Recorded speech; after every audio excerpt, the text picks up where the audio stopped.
آدمی کو یقین کی دولت اس وقت حاصل ہوگی جب اس کے دل سے 3 پردے ہٹیں گے.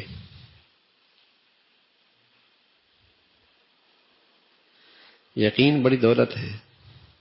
اللہ کی ذات پہ اعتماد، یقین، سبحان اللہ.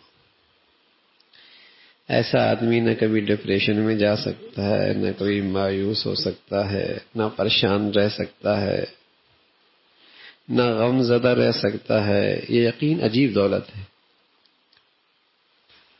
اللہ کی ذات پہ یقین. تو فرمایا کہ یقین جو ہے یہ اس وقت تک نہیں ملتا جب تک کہ 3 پردے نہ ہٹیں. فرمایا پہلا پردہ کیا ہے؟ موجود پہ خوش ہونا، مفقود پہ غم کھانا. موجود پہ خوش ہونا، مفقود پہ غم کھانا.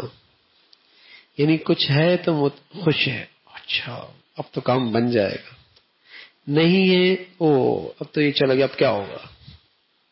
یہ بڑے پردے ہیں یقین کے راستے میں. یقین کس کا نام ہے؟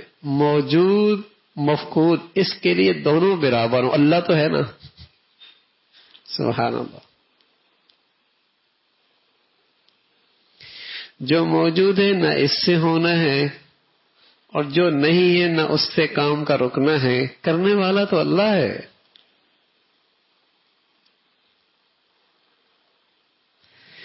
تو ابراہیم ابن ادھم فرمانے لگے کہ یقین کی دولت کے راستے میں 3 پردے حائل ہیں.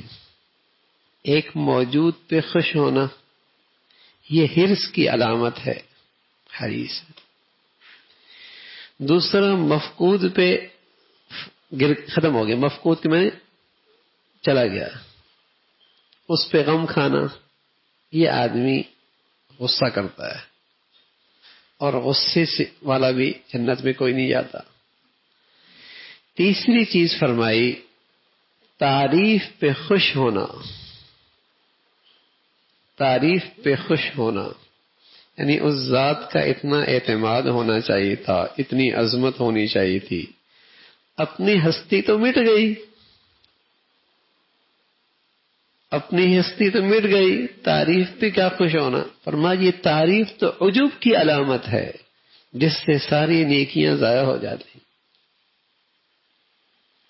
اللہ ہم سب کی حفاظت فرمائے.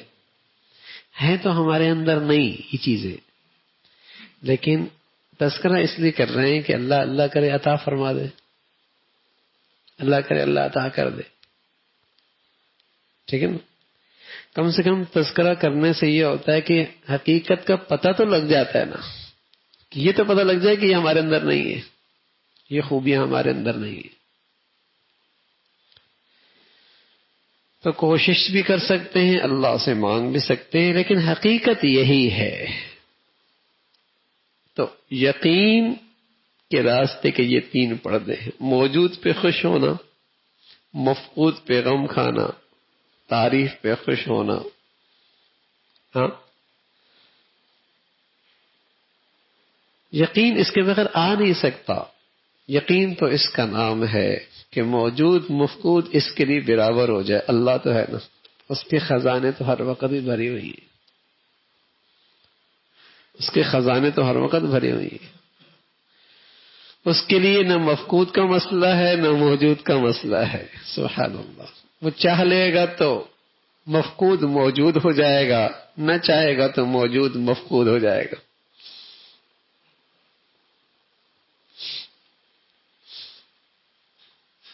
تو کل ایک بچے نے پوچھا کہ یہ یقین، یہ تینوں چیزیں، پردے ہٹیں گے کیسے؟ یہ تینوں پردے ہٹیں گے کیسے؟ تو اپنے بزرگوں کی باتوں سے ایک بات ذہن میں آئی. تو بھائی اس کا راستہ بھی بہت آسان ہے، اس کا راستہ بھی بہت آسان. ہر چھوٹی یا بڑی چیز اہتمام سے اللہ سے مانگنے کی عادت بناؤ.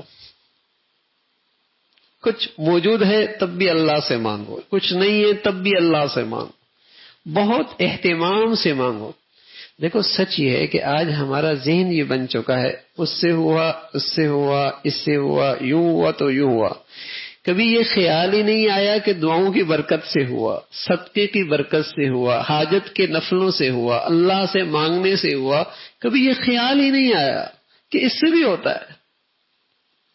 ہم کہتے ہیں یوں کر لیا تو یوں ہو گیا، یوں سیٹنگ کر لی تو یوں ہو گیا، یوں تدبیر کر لی تو یوں ہو گیا، ایسی محنت کی تو یوں ہو گیا، یوں کوشش کر لی تو نہیں. ارے میاں صدقے سے بھی تو کچھ ہوتا ہے، اللہ بھی تو کچھ کرتا ہے، دعاؤں سے بھی تو کچھ ہوتا ہے، حاجت کے نفلوں سے بھی کچھ ہوتا ہے.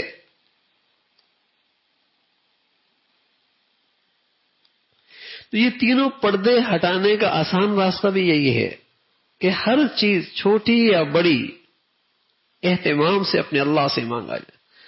جب یہ نظر آئے گا نا کہ ہاں میری دعاؤں سے اللہ کی رحمت متوجہ ہوتی ہے، میرے مانگنے سے اللہ کی رحمت متوجہ ہوتی ہے، پھر اس سے یہ پردے ہٹیں گے کہ اس کے حق میں موجود مفقود برابر ہو جائے گا. کرنا تو اللہ نے. اور پھر تعریف پہ خوش ہونا کیا، میں تو اتنا محتاج ہوں کہ چھوٹی چیز بھی اس سے مانگتا ہوں، بڑی چیز میں بھی اس کا محتاج ہوں. میری ہستی کیا ہے؟ یہ تو اس کا نظر کرم ہے کہ بات بنی ہوئی ہے، ہٹائے تو تماشا بن جاؤں، وہ ہٹائے تو تماشا بن جاؤں. تو یقین بڑی دولت ہے، بڑی دولت ہے. اس کے راستے میں یہ تینوں چیزیں رکاوٹ ہیں. تو اللہ سے بہت اہتمام سے، چھوٹی یا بڑی تدبیر بن چکی ہو، منصوبہ بندی ہو چکی ہو، تب بھی اہتمام سے اللہ سے مانگو. منصوبے دھرے کے دھرے رہ رہے ہوں تب بھی یقین سے اللہ سے مانگو.